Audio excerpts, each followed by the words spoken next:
Of the 4 episodes released in this batch, the first investigation was my personal favorite. It starts out with paranormal intrigue of the ghostly variety, but quickly transitions into far more fascinating time distortion phenomena that incorporates Joshua and Margaret. And to top it all off, the mysterious blue creature, which is Jake's biological progenitor, returns to continue its plan that's been approximately 17 years in the making. Where does it take Jake, and why, and what happens from here? Let's jump back in time for now, and take things from the top.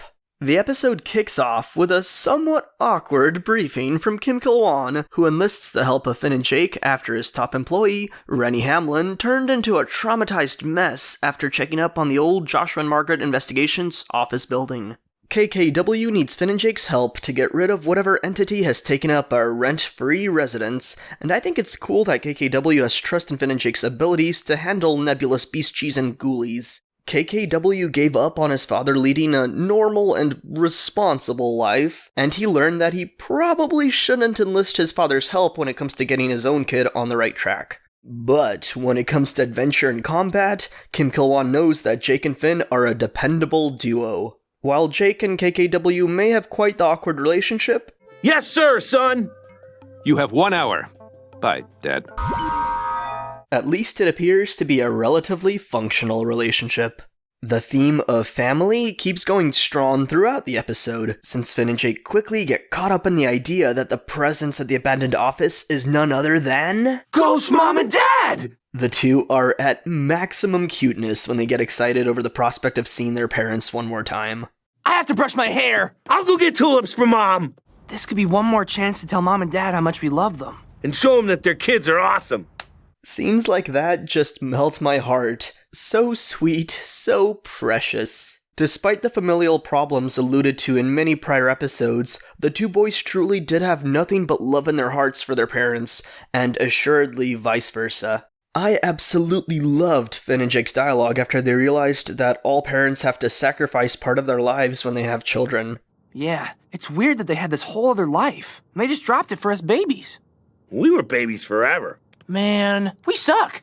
Yeah, if they knew what they were getting into. Man, it's quirky dialogue like that, which makes me love Adventure Time. It's eccentric and funny, but holds so much truth. The writing on this show just blows me away sometimes with how satisfyingly fun and honest it is.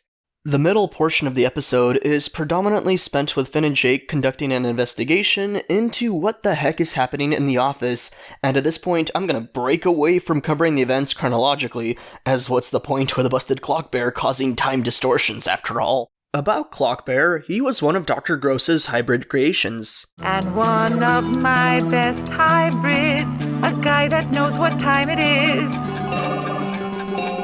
I wonder if Dr. Gross was aware of the scary potential of her creation. Was Clockbear her favorite due to aesthetic reasons? Or was she aware he was a being capable of causing fluctuations in time perception?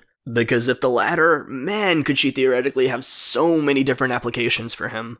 In regards to him being busted, I'm not sure why winding him back up would fix him lickety-split, but this is such a minor nitpick, and considering that he literally causes fluctuations in time, let's just say that he maybe reverted time to a point where he wasn't broken due to being wound back up. Who knows, it really doesn't matter. After all, we're discussing a magical bear that can warp reality. It's not just the concept of the time slips that makes the episode an absolute blast and joy to watch, it's also the manner in which they were utilized. It's amazing how everything was set up in advance and then wrapped together into this awesome package. Jake was the one who scared the living daylights out of Rennie Hamlin. 17-year-old Finn was the one to give baby Jake a wet willy that one time, as revenge for smacking baby Finn around. Joshua dropped the tape when removing it from the shelf, which led Finn and Jake to watch the version that was already recorded. Watching the tape is what gave Finn the idea of writing the message that Joshua would then try to capture on tape, although egads Finn, the content was all your own doing and you're so friggin' adorable, it's killing me. I was gushing about that reveal when it happened. The setup and payoff to it all was crafted so well. Not to mention Joshua's reaction to it was a complete hoot.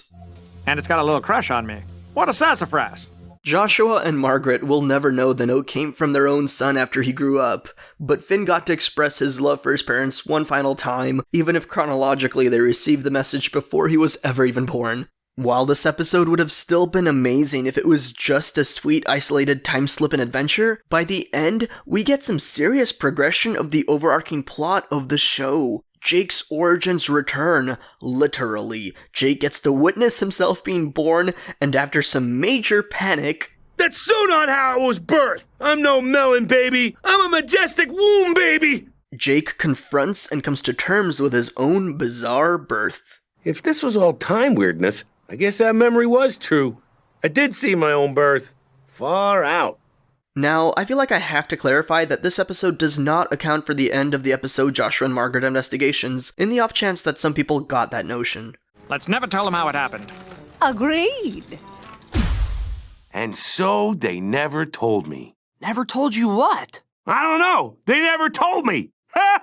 The Jake back then, the Jake of Season 6, did not witness his own birth. That's something only the current Jake of Season 10 saw. Perhaps Jake had some muddled memories of his birth since he was cognizant enough to do a little song and dance number, which is even more odd as Jake reverted to regular old baby behavior later, as we saw in this episode, but he was certainly not aware of the full details of his birth until this episode. This whole thing is a tangent I could split off on and talk about more, but I think I will save that line of discussion for a future video. I have many video ideas planned for after Adventure Time ends, with one of those being Jake's journey of learning about himself. But in the present time, let's finish off this review. The exact moment Jake comes to terms with his birth, his biological progenitor appears in a startling manner, and it looks way older. Its skin is very wrinkled, and the blue color has faded a few shades, especially noticeable after the creature triggers Jake's genes and turns him his true blue color. What surprised me more than anything is that this creature finally talked.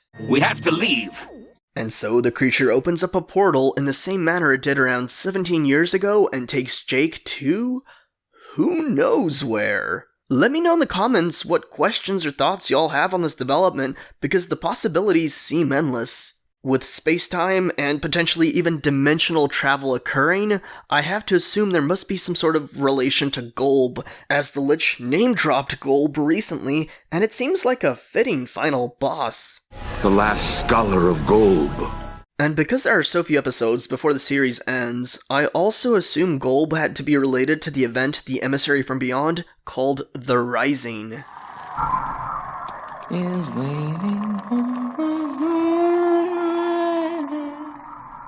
Spoiler territory here, sort of, but since I am already on the topic of Golb anyway, Golb also appeared prominently on the t-shirt provided at the Adventure Time finale celebration. That really makes it seem like Golb's presence will be pretty vital to the show's conclusion.